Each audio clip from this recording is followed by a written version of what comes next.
nombre Gedeón. Crecí durante el dominio del imperio de los madianitas, un régimen despiadado y terrible.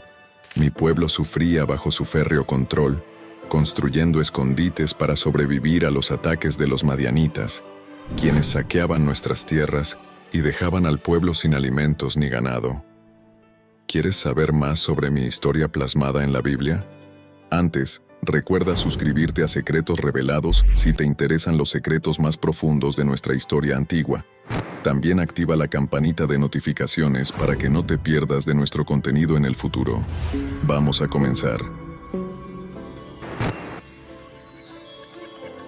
El origen de mi vida proviene a causa de los pecados de mi pueblo. El Señor nos entregó a los madianitas durante 7 años. La opresión y la pérdida eran evidentes, y mi gente clamó al Señor en busca de ayuda. En el libro de Jueces, los madianitas, oprimidos por Israel, clamaron al Señor. Dios envió a Gedeón como liberador. En respuesta, el Señor envió a un profeta para recordar a Israel sus acciones pasadas y su liberación de la esclavitud en Egipto. A pesar de estos recordatorios, mi pueblo enfrentaba escasez, humillación y pobreza debido a la superioridad del enemigo. Un día, mientras yo trabajaba en secreto para evitar a los madianitas, un ángel del Señor apareció y me llamó poderoso héroe. Aunque me sentía común y sin valor, el ángel insistió en que el Señor estaba conmigo. Pregunté por qué sufríamos si el Señor estaba con nosotros, cuestionando la ausencia de los milagros prometidos. A pesar de conocer los actos pasados de Dios, la desesperanza y la incredulidad se apoderaban de mí. Me preguntaba por qué no veía las maravillas de Dios en el presente y dudaba de su presencia. En medio de mi incertidumbre, un extraño me dijo que usara la fuerza que tenía para liberar a Israel de los madianitas, ya que él me enviaba. A pesar de considerarme insignificante, el hombre aseguró que estaría conmigo y que destruiría a los madianitas. Aunque me sentía incapaz, acepté la tarea. Para confirmar su identidad, propuse una señal, y el extraño aceptó. Realicé una ofrenda, y el hombre, posiblemente un ángel del Señor, hizo que el fuego consumiera la ofrenda. Luego desapareció. Cuando me di cuenta de que era el ángel del Señor, me asusté y pensé que iba a morir al haber visto al ángel cara a cara. Sin embargo, el Señor me tranquilizó y me dijo que no tuviera miedo. En agradecimiento, construí un altar llamado Yahweh Shalom, que significa El Señor es paz. Los altares eran comunes en mi tiempo, servían como memoriales para recordar las obras del Señor. Posteriormente, el Señor me instruyó a destruir el altar de Baal y el poste de Ashira, elementos asociados con la adoración pagana. Reconociendo el desafío de erradicar la idolatría, seguí las órdenes del Señor, destruyendo el altar de Baal y el poste de Ashira. Realicé la tarea de noche por temor a represalias. Al día siguiente, la ciudad descubrió la destrucción y exigió que mi padre me entregara para ser castigado. Mi padre defendió mi acción, argumentando que si Baal era un dios, debería defenderse solo. A partir de entonces, me llamaron Jerubbaal, que significa que Baal defienda. Más tarde, las fuerzas enemigas se unieron contra Israel, y con el poder del Señor, reuní un ejército. Sin embargo, para confirmar la voluntad de Dios, solicité un segundo milagro con una lana mojada en la madrugada, confirmando la divina intervención. A pesar de los 2 milagros con la lana, necesitaba más confirmación de la voluntad de Dios. Solicité otra prueba inversa con la lana seca y el suelo húmedo, y Dios cumplió mi solicitud. A pesar de tener un ejército de 32,000 hombres, Dios dijo que eran demasiados. Después de 2 pruebas más, redujo el ejército a solo 300 hombres. Aunque la probabilidad era desfavorable, confié en Dios. Con un pequeño ejército, Dios prometió la victoria sobre los madianitas. Ahora, frente al campamento enemigo, Dios me instruyó a infiltrarme para escuchar sus conversaciones. Aunque tenía miedo, fui con mi sirviente Pura para obtener ánimo y estrategia escuchando a los madianitas. En mi sueño, vi un pan de cebada rodando y derribando una tienda en el campamento de los madianitas, lo cual interpretaron como una señal de que Dios me daría la victoria sobre Midian y sus aliados. Este sueño fortaleció mi fe y confirmó el plan de Dios.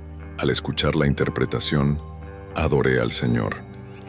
Al regresar al campamento israelita, organicé a los 300 hombres con cuernos de carnero y antorchas para atacar. Siguiendo mi liderazgo, rompimos jarros, tocamos los cuernos y gritamos: «La espada del Señor y de Gedeón».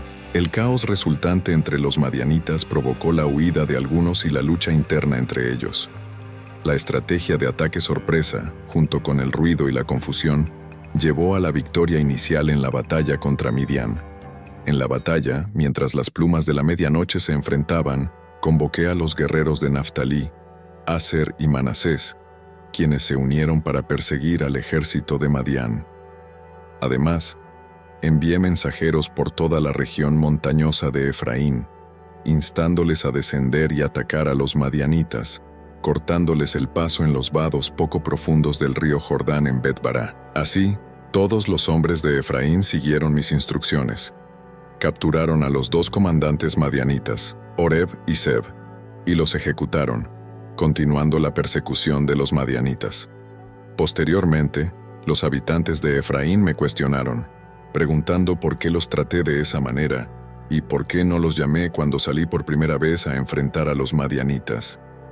Hubo acalorados argumentos, pero respondí: ¿qué he logrado en comparación con ustedes? ¿No son acaso los racimos sobrantes de la cosecha de Efraín mejores que toda la cosecha de mi pequeño clan de Abiezer? Dios les dio la victoria sobre Oreb y Seb, los comandantes del ejército madianita. ¿Qué he logrado en comparación con eso? Al escuchar mi respuesta, la ira de los hombres de Efraín se calmó. Parecían más preocupados por el reconocimiento que por el bienestar general de Israel. En lugar de sentir envidia por el reconocimiento que otros recibieron, deberían haberse alegrado de que el pueblo de Dios fue rescatado y de que tuvieron algún papel en la victoria. La envidia a menudo obstaculiza la obra de Dios. No desafié su orgullo, sino que lo alivié elogiándolos y dándoles el reconocimiento que parecían ansiosos por obtener. Más importante aún, los desafié a involucrarse en la obra de Dios que estaba en curso. En ese momento, crucé el río Jordán con mis 300 hombres, y a pesar del agotamiento, continuamos persiguiendo al enemigo. Aún no habíamos capturado a los 2 reyes de Madián cuando llegamos a Sucot. Allí, solicité a los líderes de la ciudad que brindaran alimentos a mis guerreros, quienes estaban exhaustos persiguiendo a Seba y Selman, los reyes de Madián. Las autoridades de Sucot respondieron diciendo: «Captura primero a Seba y Selmana, y luego alimentaremos a tu ejército». Esta respuesta me enfureció profundamente. No se les pidió que participaran en la batalla real, sino simplemente que apoyaran a aquellos en la primera línea. En lugar de ayudar, los líderes de Sut y Penuel tenían excusas. No querían respaldar la lucha contra Madián hasta que la batalla estuviera ganada. Entonces les dije: «Después de que el Señor me dé la victoria sobre Seba y Selmana, regresaré y desgarraré sus carnes con las espinas y zarzas del desierto». De allí, subí a Penuel y nuevamente pedí alimentos, pero obtuve la misma respuesta. Entonces dije a la gente de Penuel: «Después de mi regreso victorioso, derribaré esta torre». Pero para ese momento, Seba y Sela, los 2 reyes madianitas, estaban en Carore con alrededor de 15,000 guerreros. Perseveré con la valentía que el Señor me otorgaba, liderando un audaz ataque sorpresa. Aunque no éramos solo 300 enfrentando al vasto ejército, aún éramos un pequeño ejército contra uno mucho más grande. Había visto a Dios hacer grandes cosas en circunstancias similares anteriormente. La obra previa de Dios me inspiró a confiar en Él para grandes hazañas en el presente. Circunvalé por la ruta de la caravana al este de Nova y Gía, tomando al ejército madianita por sorpresa. Seba y Sela huyeron, pero los perseguí y capturé a todos sus guerreros. Persistí, Luché hasta que la batalla fue ganada y fui tras los líderes de la oposición. Cumplí mi promesa con Sut. Al regresar de la batalla, capturé a un joven de Sut y le exigí que escribiera los nombres de los 77 funcionarios y ancianos en la ciudad. Luego regresé a Sucot y dije a los líderes: aquí están Seba y Selmana. Cuando estuvimos aquí antes nos burlaron diciendo que capturáramos primero a Seba y Selmana y luego nos alimentarían a nuestro exhausto ejército. Tomé a los ancianos de la ciudad y les enseñé una lección, castigándolos con espinas y zarzas del desierto. También derribé la torre de Penuel y destruí a todos los hombres en la ciudad. Luego me dirigí a Seba y Selmana, preguntándoles sobre los hombres que mataron en Tabore. Respondieron: eran como tú, tenían la apariencia de hijos de reyes, eran mis hermanos, hijos de mi propia madre.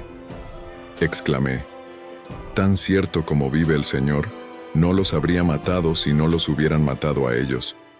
Volviéndome hacia Jeter, mi hijo mayor, le ordené que los matara, pero Jeter no sacó su espada, pues solo era un niño y tenía miedo. Entonces Seba y Selmana me dijeron: sé valiente, hazlo tú mismo. Y así lo hice, tomando los ornamentos reales de los cuellos de sus camellos. Después de esto, los israelitas me dijeron: sé nuestro líder, tú, tu hijo y tu nieto serán nuestros gobernantes, ya que nos has librado de Madián. Pero respondí: no gobernaré sobre ustedes ni lo hará mi hijo. El Señor gobernará sobre ustedes. Comprendí que no era mi lugar tomar el trono sobre Israel, y que el Señor Dios era el rey sobre Israel. Esa debería ser la verdadera actitud de todos aquellos a quienes el Señor Dios levantó para liderar y liberar a su pueblo. Su liderazgo nunca debe aspirar a la soberanía. Su tarea nunca es la de suplantar la regla divina, sino interpretarla y guiar al pueblo a reconocerla y someterse a ella. La gente extendió un manto y cada uno arrojó un pendiente de oro que había recogido del botín. El peso de los pendientes de oro era de 43 libras, sin incluir los ornamentos y colgantes reales, la ropa púrpura usada por los reyes de Madián o las cadenas alrededor de los cuellos de sus camellos. Hice un efod sagrado de oro. Un efod es una prenda similar a una camisa usada por los sacerdotes de Israel, y lo coloqué en Ofrá, mi ciudad natal. Sin embargo, pronto todos los israelitas se prostituyeron al adorarlo, convirtiéndose en una trampa para mí y mi familia. No erigí un ídolo, sino que hice un efod, una imitación de esa maravillosa vestimenta usada por el sumo sacerdote. Simplemente lo hice para recordarle al pueblo la adoración a Dios y no para que ellos lo adoraran en sí mismo. Pero, ay, si vamos medio centímetro más allá de lo que la palabra de Dios autoriza, siempre nos metemos en problemas. Fue un gran error. El pueblo de Israel disfrutó del culto idolátrico, y el hermoso y costoso efod se convirtió en una trampa para mí, mi familia y todo Israel. La belleza artística tiene la forma de impresionarnos y dar un sentido de reverencia, pero no siempre es una impresión o reverencia divina. Muchas veces puede distraer nuestra atención del Señor. En contraste con este éfod, Dios ordenó que sus altares fueran de piedra sin terminar, para que la atención de nadie se centrara en la belleza del trabajo del tallador de piedra. Así fue como Madián fue sometido y humillado ante los hijos de Israel, y ya no levantaron la cabeza con orgullo. La tierra estuvo en paz durante 40 años. En mis días, fui a vivir a mi propia casa, donde nacieron 70 hijos porque tenía muchas esposas, pero aún así, pude servirles como juez y guiarles. Esta es la historia de cómo el pueblo de Israel derrotó a Madián, quien nunca se recuperó, y durante el resto de mi vida, hubo paz en la tierra. Mi historia es un testimonio de la fuerza perdurable que reside en todos nosotros, esperando ser despertada por un propósito y alimentada por la fe. Dios me hizo victorioso sobre los madianitas. El Señor me dijo que fuera con mi fuerza. De hecho, con mi fuerza de cuidado porque me preocupaba por la baja posición de Israel, con la fuerza del conocimiento porque sabía que Dios había hecho grandes cosas en el pasado, y también con la fuerza del hambre espiritual, porque deseaba ver a Dios hacer grandes obras nuevamente. Mi nombre es Gedeón, y esta es mi historia. ¿Cómo inspira la historia de Gedeón tu propia fe y confianza en Dios en tiempos de desafío? ¿Y qué lecciones podemos aprender de las experiencias de Gedeón para aplicarlas en nuestra vida y servicio a Dios? Haznos saber. Si te ha gustado este video, regálame un like, comenta qué te ha parecido en la sección de comentarios. Recuerda suscribirte a este canal y compartir este video. Gracias por llegar hasta aquí y que Dios te bendiga.